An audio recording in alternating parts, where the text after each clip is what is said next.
네, 어제 유가가 급락을 했죠.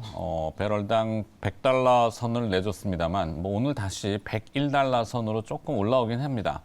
뭐 그게 쉽게 빠질까 싶기도 한데, 일단은 뒤에 지금 화면에 등장하신 이분이 지금 굉장히 좋아하시는데, 유가를 잡았다라는 의미일까요? 바이든 대통령이 다음 달 사우디아라비아의 왕세자, 모하마드 빈 살만을 만나러 간다는데 어떤 의미를 지니는지 풀어봅니다. 원자재 쪽이고요.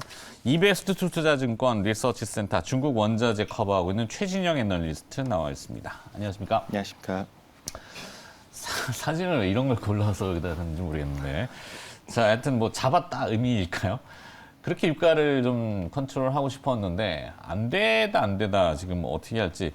6월 30날 오펙 플러스에서 기존의 생산 계획을 그대로 유지하는 것 같은데 이걸 두고 증산 여력의 한계가 봉착한 것이 아닌가 뭐 이런 얘기도 있습니다. 어떻게 풀어야 됩니까? 예, 뭐 어제도 사실 외신들이 계속 그런 식으로 보도를 했거든요. 이제 사우디가 증산여력 없는 거 아니냐. 그러니까 그리고 어제 오전에 그런 얘기가 나와줬었고 그 전에도 이제 마크롱 대통령이랑 바이든 대통령이 만나가지고 마크롱이 UAE랑 사우디 쪽하고 얘기를 해봤는데 증산 이제 거의 한계에 도달했다라는 식으로 전달을 해줬거든요, 메시지를. 네. 근데 정말 그런가를 갖다가 우리가 좀 팩트 체크를 해볼 필요가 있어요. 그래서 정말 그런가 본다면은 실제로 물론 이제 감산 합의 기준 하에서는 어느 정도 맥시멈으로 산유량 같은 뽑아내고 있긴 합니다. 다만 유휴 캐파, 즉 진짜 생산 능력 대비했었을 때는 여전히 산유 능력 자체가 높다라는 것이죠.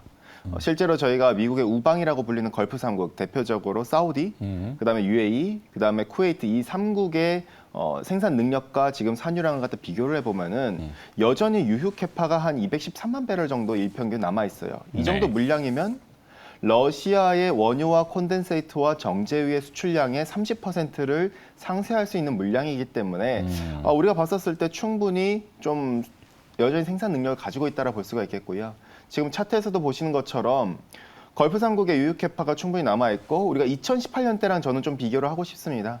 당시에도 트럼프가 이란을 갖다가 핵합의 탈퇴한다 해가지고 그리고 당시 문우신 장관이 러시아에 대해서 스위프트 배제 조치한다라고 협박했었고 폼페이오가 마찬가지로 베네수엘라 제재한다 협박했어서 유가가 날아갔었던 때인데 네. 그때 마찬가지로 걸프 삼국이 증산을 통해서 이란에 대한 공급 차질 이슈를 갖다 상쇄시켜줬었거든요.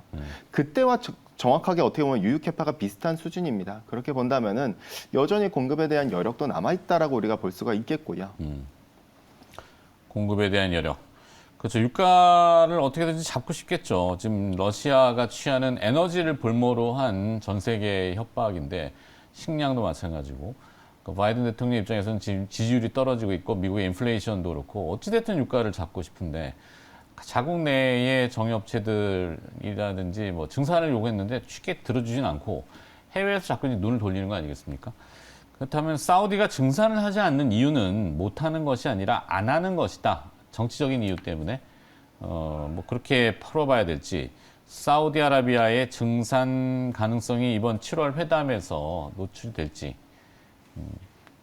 뭐 일단은 그렇기 때문에 7월 달에 좀 봐야 될 것 같습니다. 네. 앞서 차트에서도 보신 것처럼 분명 산유량에 있어서 증산 여력은 가지고 있어요. 근데 증산을 안 하는 이유는 그러면은 또 다른 이유 때문이다. 즉 경제적인 숫자는 아니라는 것이죠. 유가 대비 재정경영 유가를 갖다 놓고 보더라도 정말 많이 돈을 갖다 벌고 있습니다. 지금은. 그럼 무엇 때문인가 보면 결국에는 정치적 이슈일 테고 우리가 중동 지역의 공급을 갖다가 유출을 할 때는 늘상 미국의 중동에 대한 외교 전략과 어떻게 보면 유가랑 같은 맞물리는 선상들이 많아요. 대표적으로 앞서 말씀드렸던 2018년이 있겠죠. 2018년 때도 트럼프 대통령이 이제 사우디 왕세자랑 만나가지고 안보에 대한 회담을 갖다 많이 했었어요. 그거 갖다 통해서 바로 즉각적으로 증산 얘기는 안 나왔었지만은 이후에 6월 달에 오펙 플러스 회의에서 이란의 반대에도 불구하고 당시에 사우디를 비롯한 걸프 삼국이 증산을 갖다 주도를 하거든요.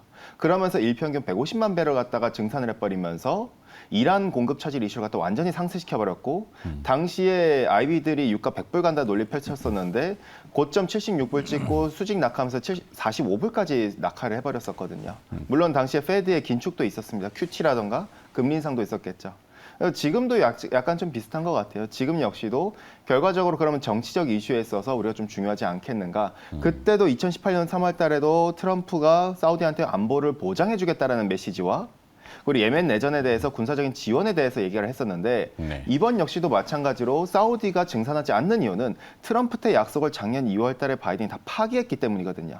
그렇기 때문에 이번에 7월 15일 날 만나서 안보에 대한 얘기가 주로 이루어질 거예요. 근데 또 안보에 대한 얘기만 하고 시장에서 예상한 것과 달리 뭐야 증산 얘기 없네? 하면서 또 유가 튈 수도 있어요. 다만 이후에 결국에는 안보에 대한 보장 얘기 그리고 예멘 내전에 대해서 군사적 지원이라던가 내지는 이란 핵합의에 대한 억지력이라던가 이 같은 내용들이 안보 보장 얘기가 나와줘야 추후에 오펙 플러스 회의에서 사우디를 비롯한 걸프 삼국이 추가 증산에 대한 가능성이 열리지 않겠는가. 그렇기 때문에 우리는 여기서 좀 더 정치적인 이슈에 대해서 포커스를 맞출 필요가 있다라고 말씀을 드릴 수가 있겠고요. 자, 그럼 바이든 대통령이 이제 치솟는 유가에 대한 고민 때문에 대선 공약이라고 할 수 있을까요? 민주당의 이제 대선 주자였지만 탈탄소 정책, 그린 이코노미 이래갖고 친환경책을 주창하다가 전향을 해서 지금 해양 시추, 뭐 석유, 가스 이런 것들을 허용하겠다? 유가에는 과연 어떤 영향을 줄 것인지. 뭐 사실 완전히 영향을 줄 수 있는 요인은 아니에요. 왜냐면 이게 빨대 빡 꽂아가지고 뚝 나오는 게 아니잖아요. 일단 기본적으로 미국 전체 산유량에서 연방 정부가 소유하고 있는 토지 내에서 시추되는 원유의 전체 생산량의 비중은 불과 16%밖에 안 되거든요. 그렇기 때문에 뭔가 이거에 대해서 엄청난 임팩트를 기대하기는 좀 애매합니다. 다만 우리가 조금 기대할 수 있는 부분은 어쨌든 정부의 기조 자체가 친환경에 대한 기조만을 갖다 강조하다가 화석연료를 배제만 하다가 지금의 즉 에너지는 농산물뿐만 아니라 축산물까지 다 연결되거든요. 여기서 건드린 걸 잘못 건드린 걸 인지를 하고 여기서 정책이 수정됐다라는 이슈. 결과적으로 그러면은 유가가 안정시키려는 그 정책의 변화를 갖다 우리가 인지할 수가 있겠고 센티 측면에서 긍정적일 수가 있겠고요. 특히나 셰일 기업들 같은 경우 이 같은 환경 규제 때문에 일부 정도는 공급이 좀 억제가 됐었어요. 물론 대부분은 배당을 갖다가 확대를 요구한 주주 때문이지만은 어쨌든 이 같은 부분 때문에 일부 기업들 역시도 공급단에서 조금은 열릴 수 있는 측면에서 유가단에서 어쨌든 안정화에 대한 기여가 일정가량 높아졌다라고 볼 수가 있겠고요. 자, 유가하고는 달리 미국 내에서 이 천연가스 가격은 그 시카고 거래소 시세가 반토막 한 달 만에 이렇게 난 것 같은데, 헨리 허브라는 이게 이 집산지 같은 거죠. 중간에 교착지? 뭐라 그래야 돼요? 경유지? 뭐 용어가 어려워서. 네. 이 천연가스에 대해서는 어떻게 보세요?